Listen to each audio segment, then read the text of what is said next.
Innal hamdalillah, sungguh segala puji bagi Allah Subhanahu wa taala. Nahmaduhu wa nasta'inuhu wa nastaghfiruh.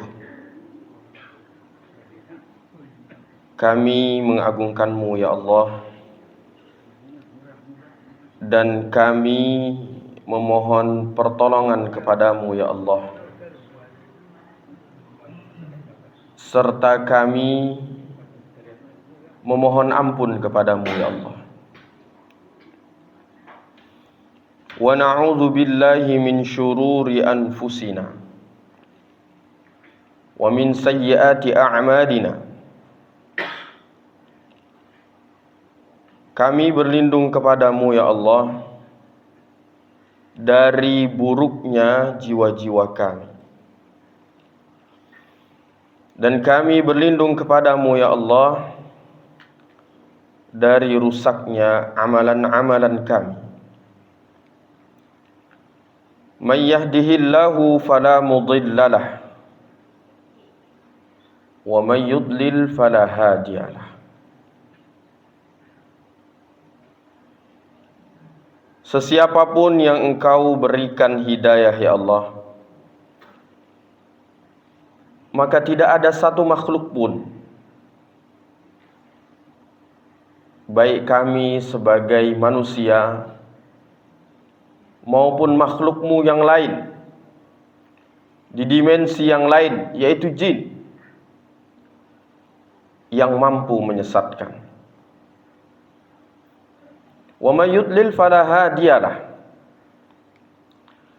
dan sesiapapun yang Engkau sesatkan, Engkau gelincirkan, Engkau perosokkan dia dalam kesesatan, maka tidak ada satu makhluk pun, baik dari golongan jin maupun manusia, yang mampu memberikan hidayah. Asyhadu an la ilaha illallah wahdahu la syarikalah, wa asyhadu anna Muhammadan abduhu wa rasuluhu la nabiyya wa la rasulah ba'da. Ya Allah, saksikanlah persaksian kami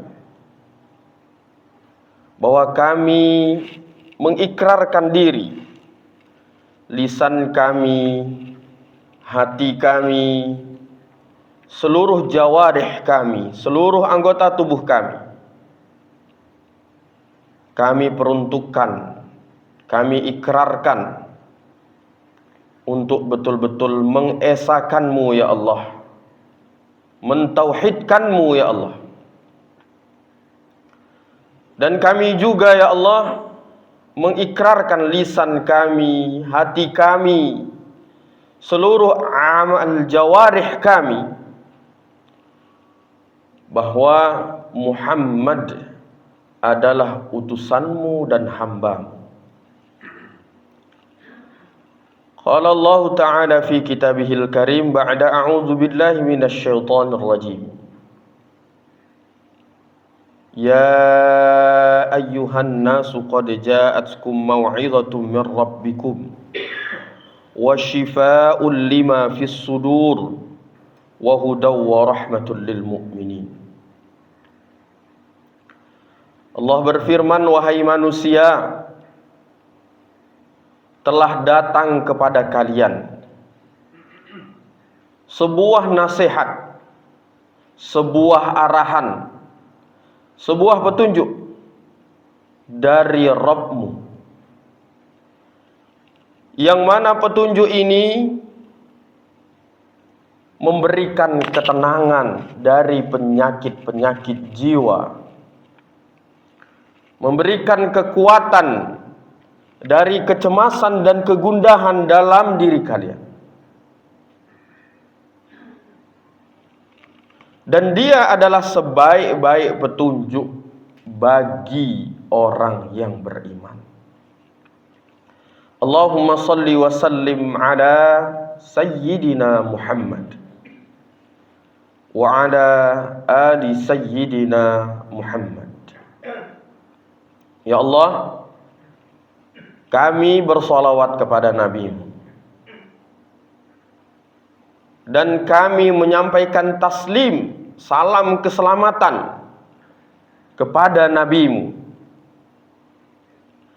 dan kami menyampaikan pujian-pujian keselamatan untuk Nabi-Mu beserta keluarga, sahabat, dan keturunan. Mudah-mudahan salawat dan salam ini sampai kepada Allah dan disampaikan kepada Rasulullah sallallahu alaihi wasallam. Amma ba'du, faya ayyuhal ikhwah. Dan setelahnya, maka saudara-saudara seiman, mari sama-sama kita dengarkan sedikit dari apa yang Rasulullah sallallahu alaihi wasallam sampaikan kepada umatnya.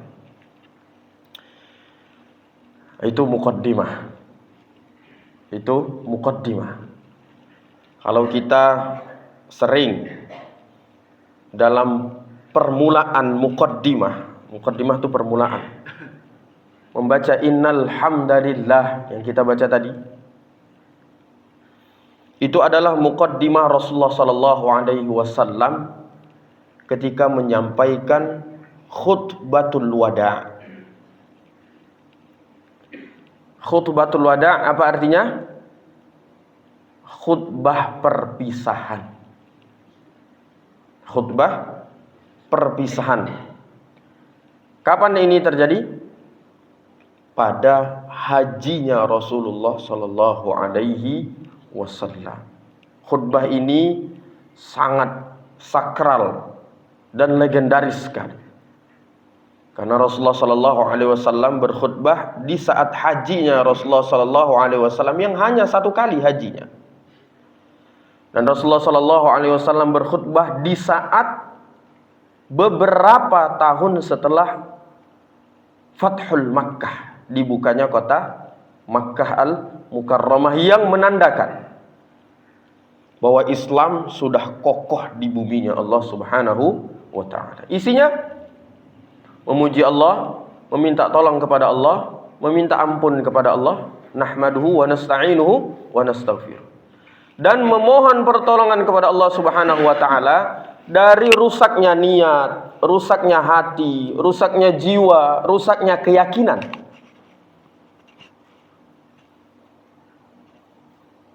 Wa na'udzu billahi min syururi anfusina, rusaknya jiwa. Dan memohon pertolongan kepada Allah Subhanahu wa taala dari sedikitnya amalan, tidak fokusnya amalan, rusaknya amalan perbuatan.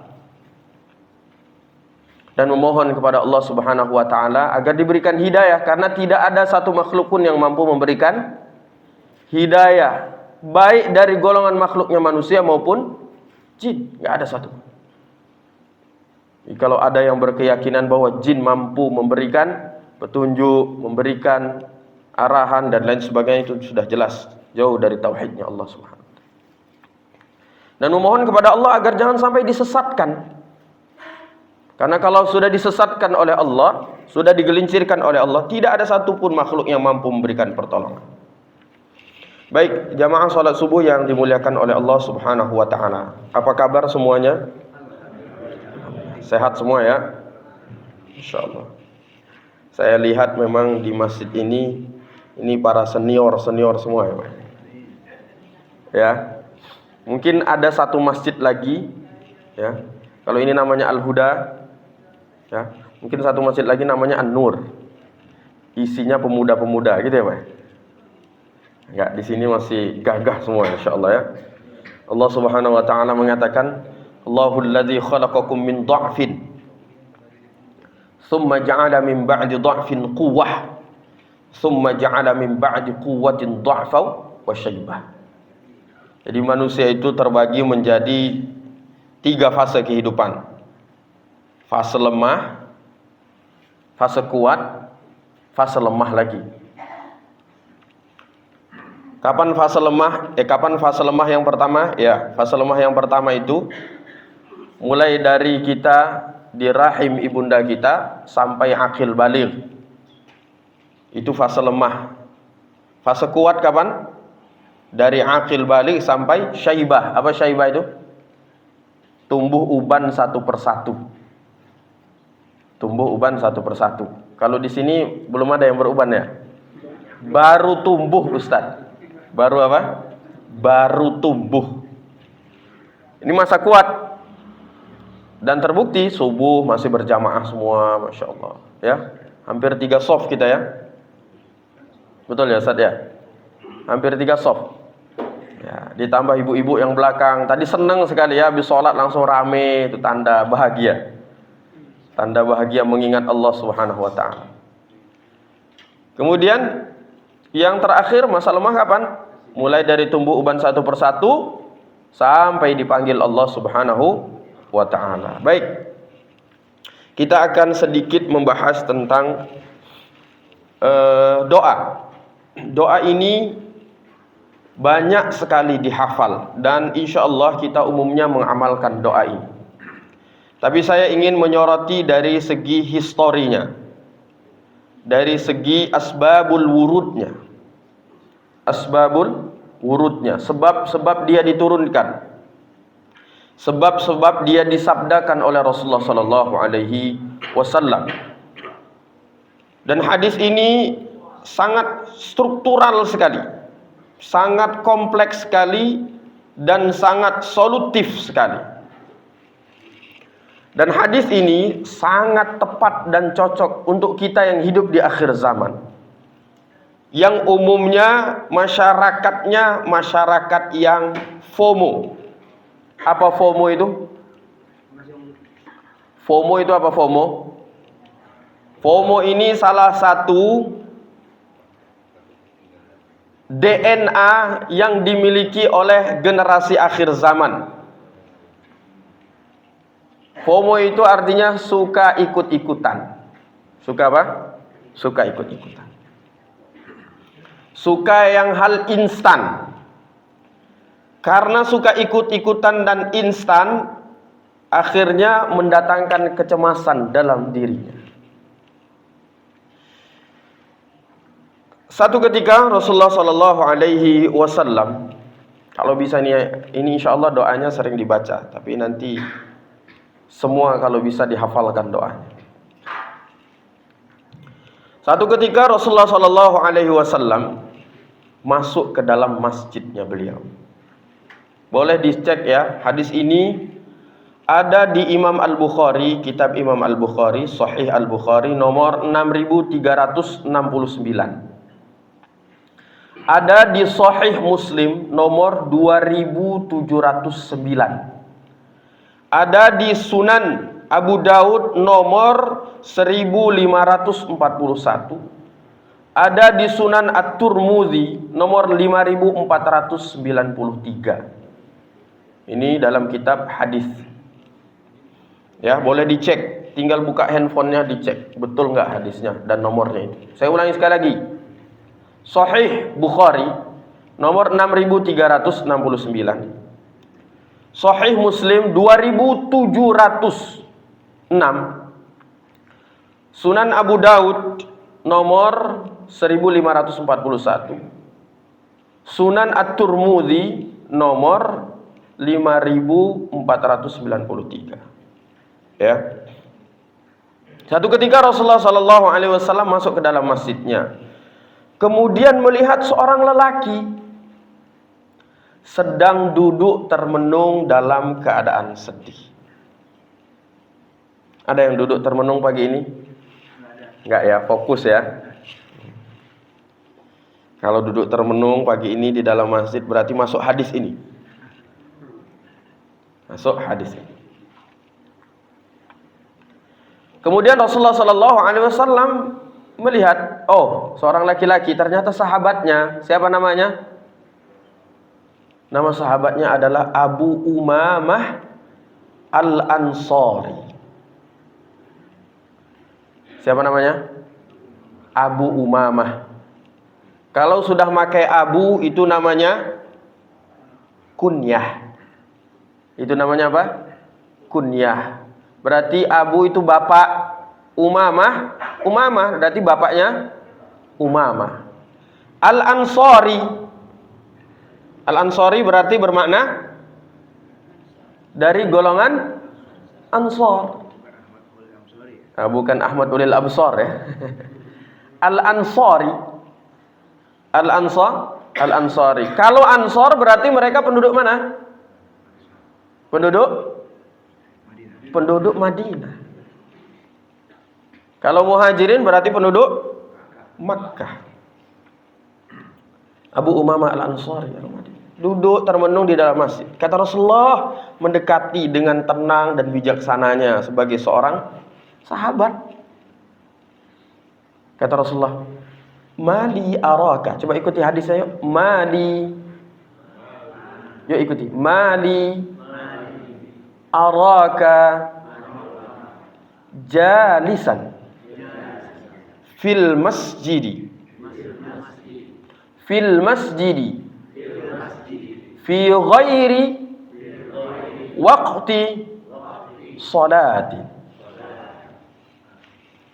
Hadis ini diriwayatkan oleh Abu Sa'id Al-Khudri.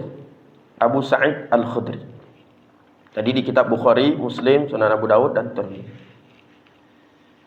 Kata Rasulullah sallallahu alaihi wasallam, mohon maaf sebelumnya saya mengajak terus ya, saya termasuk yang semangat mengajak. Jadi hadis Rasulullah sallallahu alaihi wasallam itu sebagian riwayat mengatakan sampai jutaan hadis Rasulullah itu. Sampai jutaan hadis Rasulullah. Ditambah dengan hadis yang munqati, hadis yang mursal, hadis yang dhaif. Ya. Itu sampai jutaan. Tapi yang sahih, yang indal ijtima'il ulama wa inda jumhuril ulama itu ratusan ribu hadis. Pertanyaannya adalah dari ratusan ribu hadis yang sahih itu, kita yang hidup di akhiruz zaman ini, ada nggak yang hafal hadis Rasulullah SAW? Saya sering mengatakan ini dan saya selalu mengkampanyekan ini.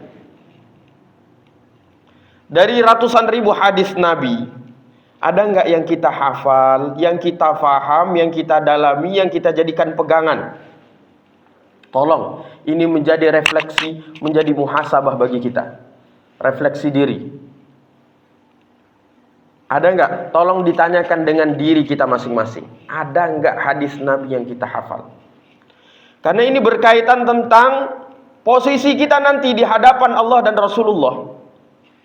Memang, Ustaz, saya sudah mengamalkan puluhan hadis, Ustaz.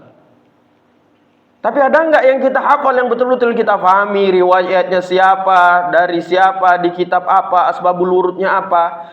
Kenapa kita harus lakukan itu? Sebagai bentuk penghormatan kepada Nabi. Sebagai bentuk penghormatan kepada Nabi. Yang paling mudah kita mengaku sebagai umatnya Nabi. Apa buktinya? Kami bersolawat kepada Nabi. Bunyi hadisnya apa deh? Bunyi hadisnya apa?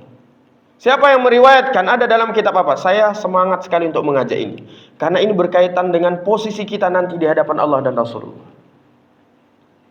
Wahai Rasulullah, aku umatmu. Apa buktinya? Aku mengamalkan hadis. Apa bunyinya? Karena itu nanti mungkin isi percakapan kita dengan Rasulullah Sallallahu Alaihi Wasallam. Apa yang akan kita percakapkan dengan Rasulullah, Pak? Panjangnya usia kita, banyaknya harta kita, banyaknya keturunan kita, banyaknya harta benda kita, banyaknya simpanan emas kita, banyaknya rumah kita, banyaknya. Itu yang akan kita cakapkan dengan Rasulullah. Berbicara tentang, ya Rasulullah, aku banyak hutang dan saya, alangkah malunya kita berhadapan dengan Rasulullah. Ini posisi yang penting bagi kita. Positioning kita di hadapan Rasulullah SAW. Baik, kita baca hadisnya. Minimal kita baca 1 hadis, 2 hadis kita hafal sebagai pegangan.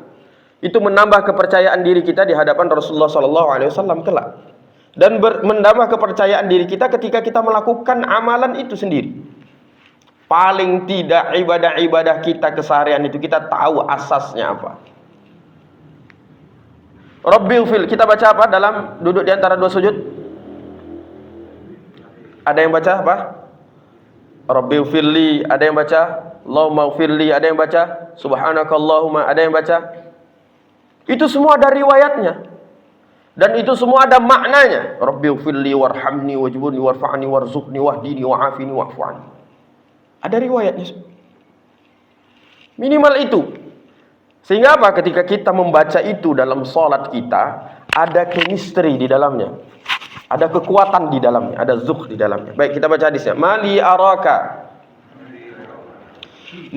araka jalisan fil masjidi fi ghairi waqti sholati.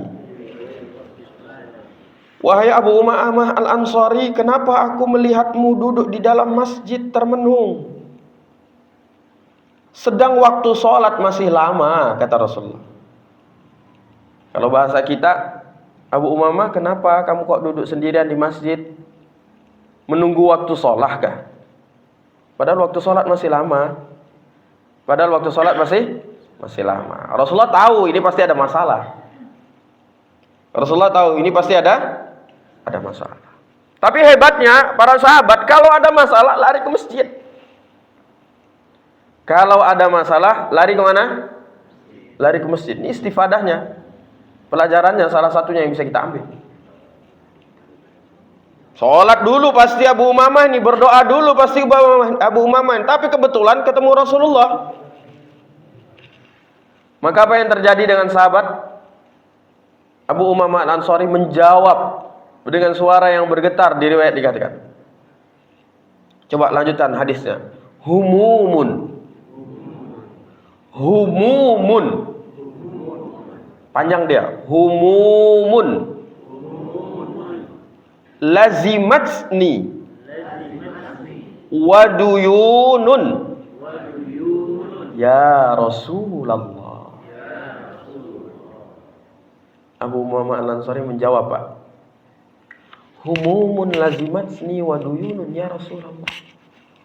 Humumun artinya saya sedang gundah dan cemas ya Rasulullah. Gundah gulana dan cemas ini meliputi hati saya ya Rasulullah. Terus satu lagi ya Rasulullah. Kenapa? Waduyunun ya Rasulullah. Kenapa? Aku terlilit hutang ya Rasulullah. Apa Pak masalahnya? Apa masalahnya Pak? Hatinya gundah gulana, cemas, gak tenang, ditambah lagi terlilit hutang. Lihat kalimat humumun nih. Cemas, gundah gulana. Era kita sekarang Pak, waktu berjalan dengan cepat, perubahan begitu pesat, betul? Teknologi memberikan kita informasi yang seluas-luasnya. Informasi yang positif, informasi yang negatif, informasi yang benar, informasi yang dusta. Flexing di mana-mana. Paham flexingnya Pak ya? Apa flexing itu Pak? Bergaya, pamer di mana-mana, betul? Dan itu dilihat oleh seluruh dunia yang background ekonominya mungkin tidak sama, background sosialnya mungkin tidak sama, strata pendidikannya mungkin tidak sama. Sehingga apa? Sehingga media itu, teknologi itu, digital itu dijadikan barometer dalam hidupnya. Sehingga mengakibatkan kecemasan dalam dirinya. Oh, saya ingin seperti ini, saya ingin seperti ini. Teman saya seperti ini, sahabat saya seperti ini, stories teman saya seperti ini, stories kolega saya seperti ini. Padahal dia dulu itu di bawah saya, sekarang dia di atas saya, dan lain sebagainya. Sehingga membuat apa? Membuat humumun. Hatinya enggak cemas, hatinya cemas, cemburu, ingin ikut. Ingin ikut seperti itu. Sekarang pertanyaannya, Abu Umamah Al-Ansari dengan kita di akhir zaman seperti ini sama enggak permasalahannya? Humumun.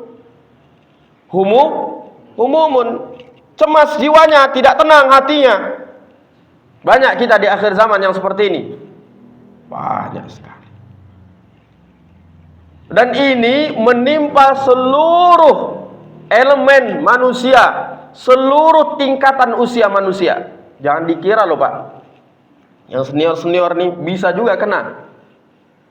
Tahun 2018 di Amerika itu ada satu fenomena yang dahsyat dan sekarang banyak terjadi di Indonesia. Apa itu?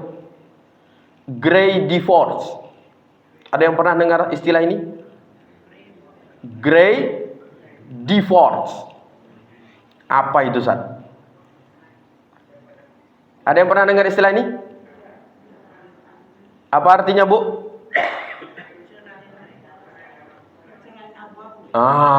Perceraian abu-abu.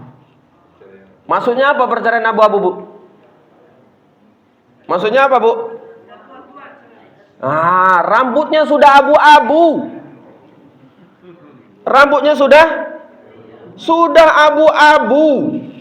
Rambutnya sudah abu-abu, tapi gayanya gaya anak 17 tahun. Contohnya ini, Ustaz. Rambutnya nggak ada kalau itu.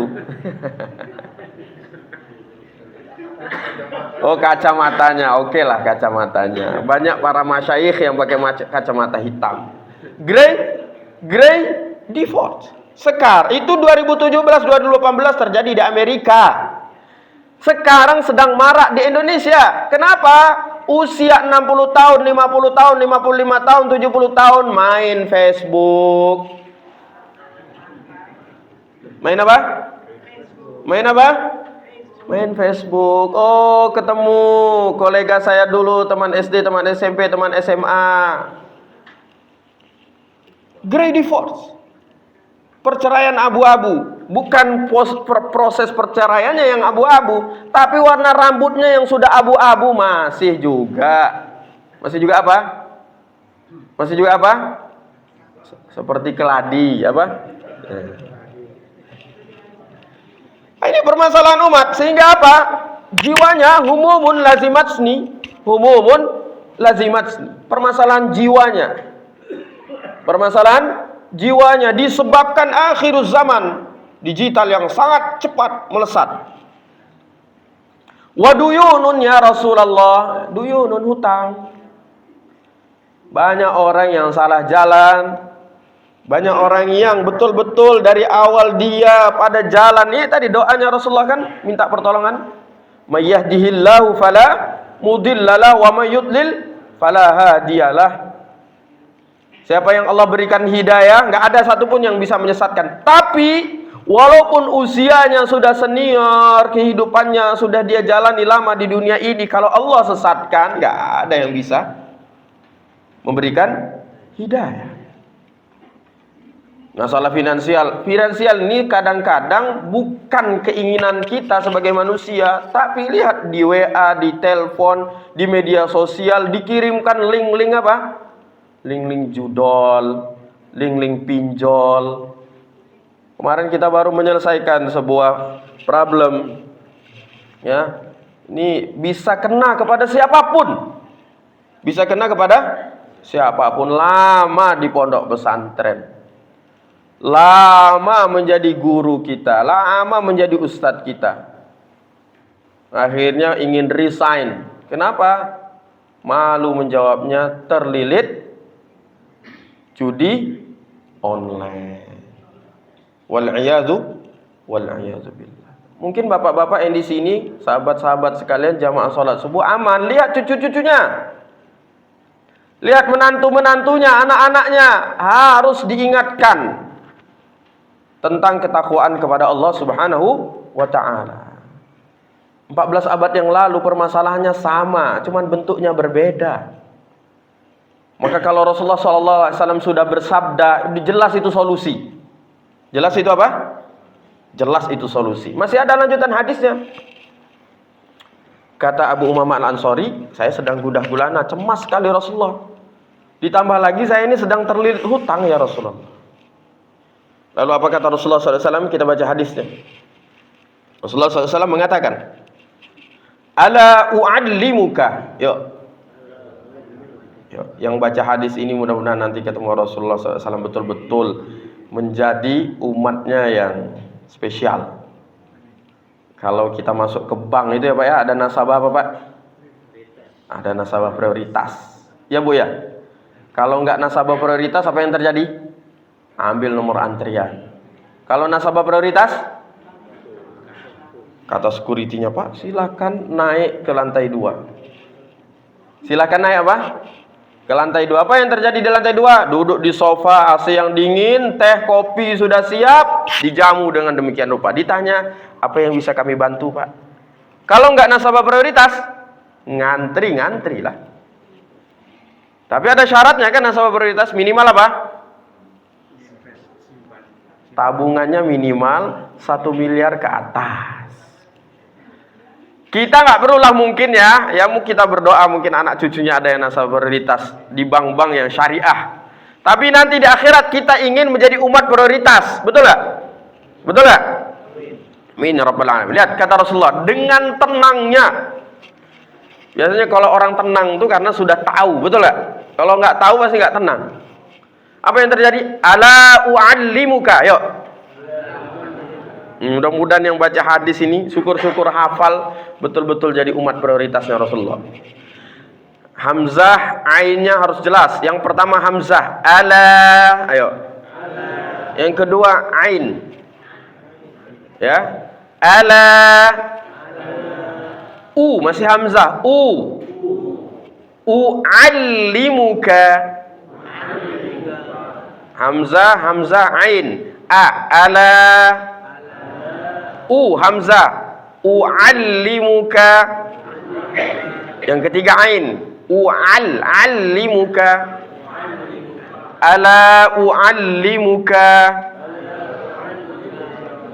kalaman idza qultahu azhaballahu hammaka wa qada anka. Anka. Insyaallah. Bersyukurlah ya Pak ya yang ikut tahsinul Quran. Ada semua ikut tahsin Quran di sini kan ada program tahsin Quran. Ikut semua Pak, Bu, jangan nggak ikut, sayang. Ya. Sayang kalau nggak ikut. Nanti di surga pakai bahasa Arab, Pak. Ya. Ala u'allimuka kalaman idza qultahu azhaballahu hammaka wa qada anka.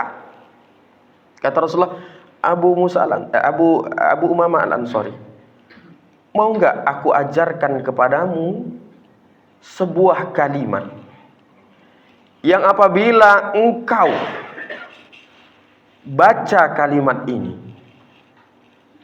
maka dua permasalahanmu akan hilang.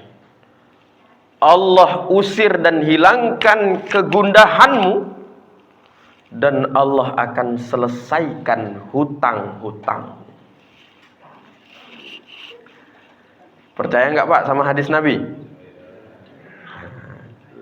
Masa Ustaz cuman baca ini doang bisa selesai hutang? Nah, ini manusia nih. Ini apa? Manusia. Percaya nggak Pak? Kalau siapa yang bilang ini Pak? Bu, siapa yang bilang ini Bu? Kata Rasulullah, Abu Umamah Al-Ansari, mau nggak aku ajarkan sebuah kalimat yang apabila engkau baca kalimat ini, Allah akan hilangkan kesedihanmu dan Allah akan bayarkan semua hutang-hutang. Percaya nggak? Percaya nggak? Nah, tadi kita bilang asyhadu an la ilaha illallah. Ikrar itu lisan, hati dengan perbuatan harus sama. Percaya nggak Pak? Bu, percaya nggak Bu? Yang bilang Rasulullah, yang paling paham kehidupan dunia dan akhirat. Kata Abu Umamah Al-Ansari, qal bala ya Rasulullah. Abu Umamah Al-Ansari mengatakan, tentu ya Rasulullah, aku sangat menginginkan sekali hal itu. Lalu Rasulullah SAW menyambutnya dengan sabdanya, qul, ayo, idza asbahta wa idza amsayta Allahumma inni a'udzubika minal hammi wal hazani wa a'udzu bika minal ajzi wal kasali wa a'udzu bika minal jubni wal bukhli wa a'udzu bika min ghalabatid daini wa qahrir rijali. Kata Abu Umamah Al-Ansari, ba'da an qadaitu hadzal du'a adhaballahu anni hammun wa qada anni daini. Setelah aku mengamalkan doa Rasulullah sallallahu alaihi wasallam ini, hilang semua kesedihanku dan Allah lunasi semua hutang-hutangku. Saya yakin doa ini sudah banyak yang hafal. Karena ini doa pagi dan sore. Tapi tahu nggak cerita yang kita ceritakan di awal tadi tentang doa ini?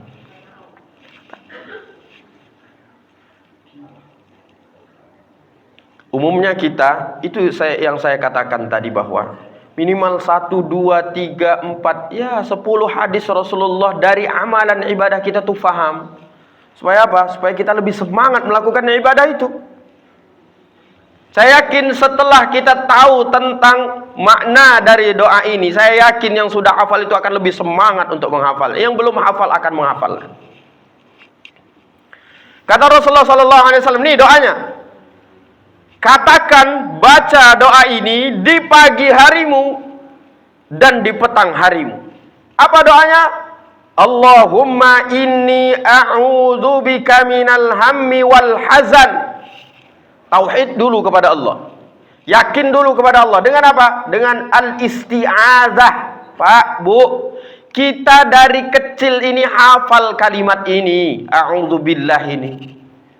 Tapi sedikit sekali yang meyakini, mensakralkan, mengagungkan dan mengamalkan kalimat ini dalam seluruh aspek kehidupan kita. Saya masih ingat saya menyampaikan di sini bahwa ada satu musuh abadi kita. Masih ingat gak saya sampaikan di sini? Surat Al-Qasas ayat 21. Innahu aduwwum mudhillum mubin. Kita ini punya musuh abadi. Siapa namanya? Syaitan. Saya sampaikan di sini. Musuh apa? Musuh abadi syaitan. Kita diajarkan oleh Allah dan Rasulullah baca kalimat yang kita hafal dari orok. Kalau bahasa orang mana nih orok? Bahasa orang Sunda, bahasa orang Betawi. Dari kecil kita hafal a'udzu billahi minasyaitonir rajim. Dan dalam muqaddimah tadi wa na'udzu billah, lihat, wa na'udzu billah, isti'adzah. Semua aspek kehidupan kita mulai dan kokohkan, hadapi dengan memohon isti'adzah, memohon pertolongan kepada Allah. Permasalahan kita hadapi dengan memohon pertolongan kepada Allah Subhanahu wa taala. Ini saya hanya menyampaikan hadis Rasulullah ya. Saya ngomong seperti ini kayak tukang obat aja nih. Ya. Tapi saya hanya menyampaikan hadis Rasulullah. Allahumma inni, ya Allah, sesungguhnya aku berlindung kepadamu minal hammi wal hazan, dari kecemasan. Al-hammi itu kecemasan, kegundahan, kegelisahan. Wal hazan, dan kesedihan. Ini satu pasang, Pak. Coba ikuti. Hammi wal hazani. Yuk, bisa kita hafalkan yuk. Allahumma inni a'udzubika minal hammi wal hazani. Allahumma, ya Allah, inni, sesungguhnya aku, a'udzubika, aku berlindung kepadamu, minal hammi, dari kecemasan dan kegundahan, kegelisahan hati, wal hazani, dan kesedihan. Lihat, hammi ini identiknya cemas, gundah, gulana, khawatir dengan sesuatu yang akan datang yang kita tidak bisa memprediksinya, yang kita belum tahu apa yang akan terjadi. Umumnya hammi adalah kegelisahan, kecemasan karena kekhawatiran masa depan. Kekhawatiran apa? Masa depan. Semua kita yang duduk di sini, bapak-bapak, ibu-ibu, pasti punya kecemasan akan masa depan. Betul nggak? Minimal saya mati di mana? Dalam keadaan apa? Betul nggak? Betul nggak? Cemas nggak? Khawatir nggak? Hammi itu kecemasan, kegundahan, kekhawatiran akan masa depan. Pasangannya al-hazan. Al-hazan itu sedih. Sedih yang mendalam karena sesuatu di masa lampau, sesuatu yang pernah terpegang olehnya, sesuatu yang pernah dikuasai olehnya, terlepas darinya. Sesuatu yang di masa lampau, coba ya dulu saya begini, aturan saya sebegini, aduh coba dulu saya begini. Kesedihan karena musibah. Jadi ham itu sesuatu yang di masa depan, al-hazan sesuatu yang di masa lampau. Dua-duanya cemas sedih. Dua-duanya cemas dan sedih. Perbedaannya hal yang masa depan dan hal yang telah lampau. Kita diajarkan oleh Rasulullah SAW untuk berlindung kepada Allah karena Allah yang memegang keduanya. Lanjut lagi. Wa a'udzu bika, ayo. Minal ajzi wal kasali. Wa a'udzu bika, dan aku berlindung kepadamu ya Allah. Ya ikuti. Wa a'udzu bika, dan aku berlindung kepadamu ya Allah. Minal ajzi, dari rasa lemas dan ketidakmampuan. Dari rasa lemah dan ketidakmampuan. Itu ajzi. Wal kasali, dan dari rasa malas. Kasal itu malas. Rasulullah mengajarkan lagi tuh. Tadi hamni wal hazan. Yang kedua ajzi wal kasal. Ajzi itu, kata Rasulullah, aku berlindung kepadamu ya Allah dari al-ajzi. Al-ajzi itu lemah, tidak memiliki kemampuan, tidak memiliki kekuatan, tidak memiliki potensi. Wal kasali, malas. Bedanya al-ajzi wal kasal, kalau ajzi itu memang dari sononya, dari sananya nggak punya kemampuan, lemah banget. Kalau kasali, malas itu, dia punya potensi, dia punya kemampuan, dia punya kekuatan, tapi dia tidak mau mengaktifkannya dan memaksimalkannya. Masya Allah. Ini orang punya hutang diajarkan seperti ini. Orang sedang gundah gulana diajarkan seperti ini. Orang punya masalah diajarkan seperti ini sama Rasulullah. Lanjut lagi. Wa a'udzu bika. Yuk. Wa a'udzu bika minal jubni wal bukhli. Rasulullah mengajarkan, dan aku berlindung kepadamu ya Allah dari sifat kikir, bakhil, medit, pelit. Dari sifat kikir. Ikuti, dari sifat kikir, bakhil, medit, kedekut, pelit. Orang punya hutang, orang gundah gulana diajarkan oleh Rasulullah untuk berlindung dari sifat bakhil. Wa'udzubika minal, maaf, sebelum bakhil itu juben dulu.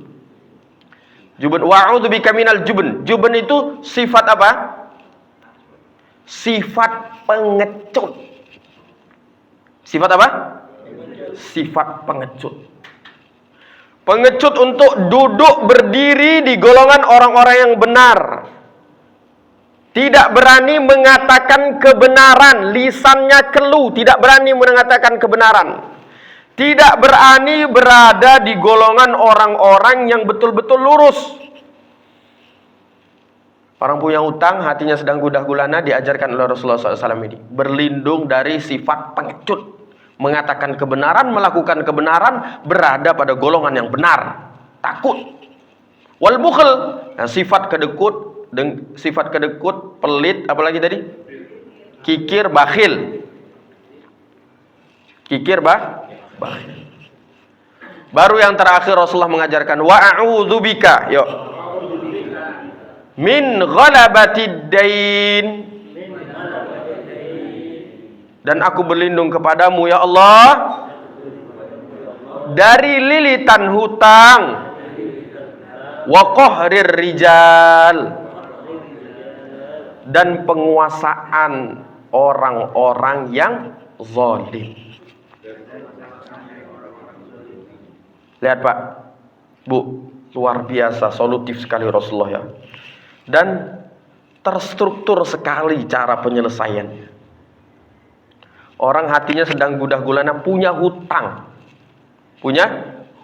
Diajarkan secara rapi oleh Rasulullah SAW untuk menyelesaikannya. Baca doa ini. Doa ini Pak meliputi 4 aspek. Lihat. Allahumma inni a'udzubika minal hammi wal hazan. Aspek pertama Pak, aspek psikologis, aspek kejiwaan. Aspek apa? Aspek kejiwaan, aspek psikologis.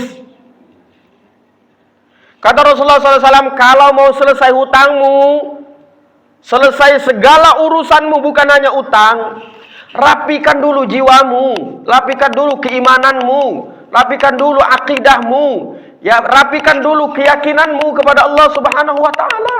Psikologis.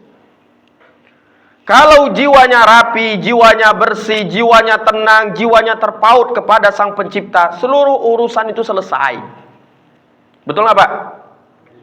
Betul nggak Bu? Mau menghadapi apapun masalah, kalau hatinya anteng, kalau hatinya rapi, kalau hatinya yakin, selesai semua masalah itu. Betul nggak? Betul nggak? Kalau hatinya betul-betul tawakal kepada Allah, yakin kepada Allah, selesai. Aspek psikologis. Keren banget ya Rasulullah SAW menyelesaikan masalah. Keren banget. Dahsyat banget Bu. Luar biasa. Hamni wal hazan. Yang kedua kata Rasulullah SAW, setelah jiwamu oke, selesai, stabil, aman. Aspek yang kedua, selesaikan aspek yang kedua, minta pertolongan kepada Allah. Aspek apa Bu? Ada yang tahu? Ajzi wal kasal itu aspek apa? Rasa malas dan rasa lemah itu aspek apa itu? Wa a'udzubika minal ajzi wal kasal. Aspek apa itu Pak?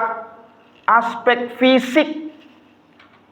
Kalau mau selesai masalahmu, jangan lemah, harus kuat. Kalau mau selesai masalahmu, jangan jadi pemalas. Aktifkan semua potensimu, maksimalkan semua potensimu. Kalau bahasa anak-anak sekarang apa Bu? Jangan mager. Jangan apa? Jangan mager. Apa mager Bu? Males gerak. Mau terbayar hutang, mau selesai semua trouble-an permasalahannya, kok males? Jangan ngomong. Keren ya Bu ya, aspek psikologis, aspek apa? Aspek fisik. Luar biasa. Selesaikan dulu psikologimu, jiwamu, hatimu, keimananmu, keyakinanmu. Tautkan dulu kepada Allah Subhanahu wa taala. Kemudian aktifkan fisikmu, jangan malas. Taharraku fa inna fil harakah barakah, gerak. Karena pada pergerakan itu ada kebaikan dan keberkahan. Kebaikan dan keberkahan. Sekarang kan lagi rame-rame ya Pak ya. Anak-anak muda protes, mana 19 juta lapangan pekerjaan. Betul nggak? Pas sekolah bolos, pas kuliah nggak pernah masuk. Ditanya, saya mau kerja apa? Bisa semua kerjaan saya. Yaudah coba edit ini. Aduh, saya kalau edit ini, aduh. Yaudah coba hitung jadi sekretar. Aduh, saya kalau komputer ini. Minta pekerjaan tapi sekolahnya bolos, kuliahnya malas. Itu ya Pak ya? Tolong dilihat nih anak-anak cucunya. Malas.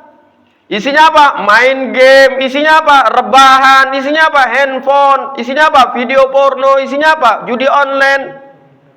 Isinya apa? Pinjaman online. Ini akhir zaman. Mungkin kita yang duduk di masjid ini selamat, tapi nggak tahu yang di rumah, yang samping rumah, sekeliling rumah, grup keluarga, handai taulan keluarga. Tolong dilihat, ajarkan doa ini. Fisik.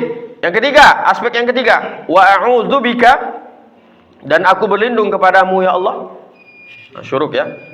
Wa a'udzubika minal jubni wal bukhl. Sifat pengecut dan penakut serta sifat bakhil dan kikir. Ini aspek apa nih Pak, Bu? Aspek apa nih Pak? Jiwa sudah tadi Bu. Fisik sudah. Aspek apa nih Pak? Aspek sosial ahsantum Pak. Ya Allah, harusnya saya umrohkan Bapak ini.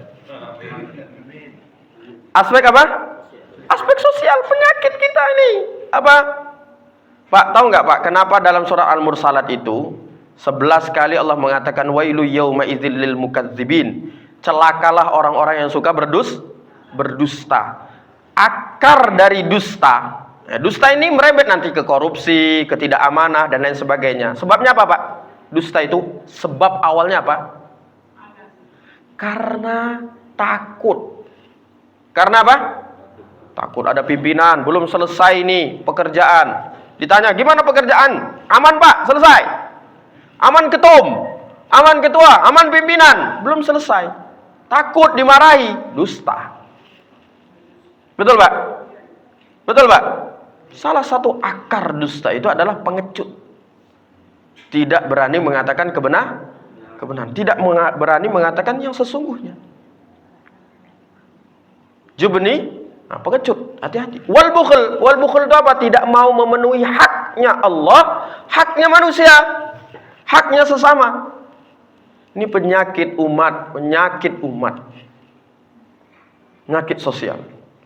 Ayo aktivitas di komplek, kerja bakti, sama-sama kerja sama.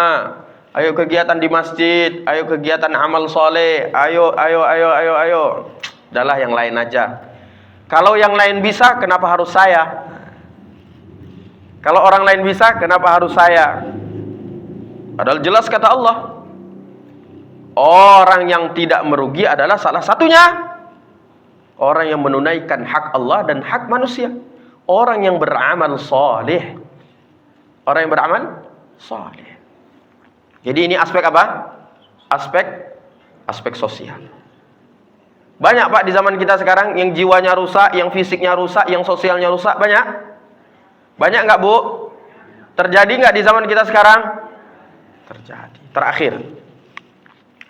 Baru wa a'udzubika min ghalabatid dain wa qahrir rijal, dan aku berlindung kepadamu ya Allah dari lilitan hutang. Kata Ibnu Hajar Al-Asqalani, beban beratnya hutang ini seolah-olah Ibnu Hajar mengatakan seolah-olah bengkoknya tulang rusuk manusia itu, bengkoknya tulang rusuk kita itu karena beratnya beban hutang. Ini tulang rusuk kita ini lurus apa bengkok, Pak? Bu, Pak, tulang rusuk kita ini lurus apa bengkok? Bengkok. Kata Ibnu Hajar Al-Asqalani, sebab bengkok ini karena beban hutang. Seolah-olah. Saking beratnya itu beban hutang itu. Wal'iyadzubillah summa na'iyadzubillah. Wa qahrir rijal. Apa qahrir rijal? Kalau punya utang dikejar-kejar sama debt collector. Mudah-mudahan di antara kita yang punya hutang ini mudah-mudahan segera dilunaskan oleh Allah Subhanahu wa taala. Ya Allah, amalkan hadis ini, amalkan doa ini. Wa qahrir rijal. Aspek yang keempat aspek apa? Aspek apa? Aspek finansial. Aspek apa, Pak? Aspek finansial. Lihat, problem solving. Rasulullah SAW tahu ada sahabatnya punya problem, sedih gara-gara hutang, gundah gulana jiwanya gara-gara hutang. Tapi lihat, Rasulullah mengajarkan doa bukan dengan doa saja pagi petang doa selesai hutangnya, bukan. Tapi lihat isi hadisnya, isi doanya. Kamu kalau mau selesai hutangnya, Kuatkan keyakinanmu kepada Allah. Kamu kalau mau selesai hutangnya, fisikmu gerakkan, maksimalkan. Kamu kalau mau selesai hutangnya, masalahnya mau selesai, masalah apapun itu, khususnya di sini adalah hutang, perbaiki silaturahimmu, jangan pelit, jangan takut, silaturahim, sosialnya bagus, tambah kolega, koneksi. Baru terakhir Rasulullah mengatakan, mintalah kepada Allah, selesai itu urusan utang itu. Kan solutif sekali, Pak. Bukan hanya sekedar doa di pagi dan petang, betul gak? Tapi diberitahu caranya oleh Rasulullah SAW dalam bentuk doa, dibungkus dalam bentuk doa. Ya Aziz, Ya Ghaffar, Ya Rabbal Alamin. Inilah kekuatan doa dan kekuatan makna dari doa Rasulullah SAW. Yang seyogyanya kita yang dhaif, yang fakir, yang lemah, yang miskin ini di hadapan Allah Subhanahu wa taala mengamalkannya. Mengamalkannya. Sekelas Nabi Zakaria, seorang nabi, memiliki keinginan dalam jiwanya, istrinya, mohon maaf, tidak bisa memiliki keturunan. Tapi dengan kekuatan doa dan pengharapan kepada Allah, Allah berikan keturunan. Sekelas Nabi Yunus berada di kegelapan malam, di kegelapan dalamnya lautan dan samudra, di kegelapan perutnya ikan paus, mampu memberikan secercah cahaya, mendapatkan secercah cahaya dari doanya yang sangat masyhur yang kita semua sudah hafal. Sekelas Rasulullah SAW, tandusnya kota Makkah, tandusnya Jazirah Arab, Hijazi, dengan kekuatan doa Allah jadikan sebagai kota yang penuh dengan wa idz ja'alnal baita matsabatan lin-nasi wa amna wattakhidhu min maqami Ibrahim musalla.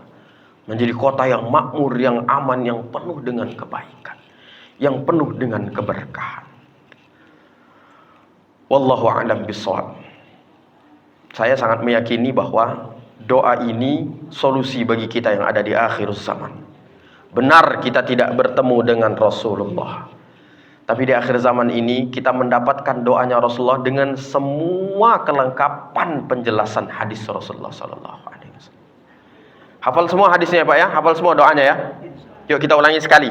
Setelah itu kita syuruk. Allahumma inni a'udzubika minal hammi wal hazan wa a'udzubika minal ajzi wal kasali wa a'udzubika minal jubni wal bukhli wa a'udzubika min ghalabatid dain wa qahrir rijal.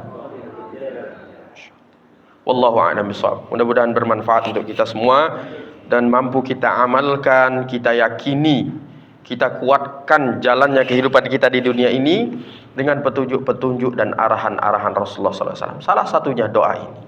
Wallahu a'lam bis-shawab. Na'tadzirukum min kulli akhta'. Wassalamu alaikum warahmatullahi wabarakatuh.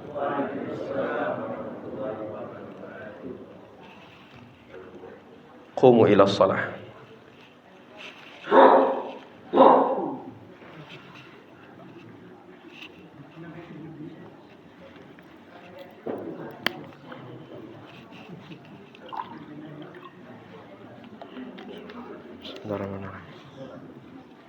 Masih bisa ya syuruk.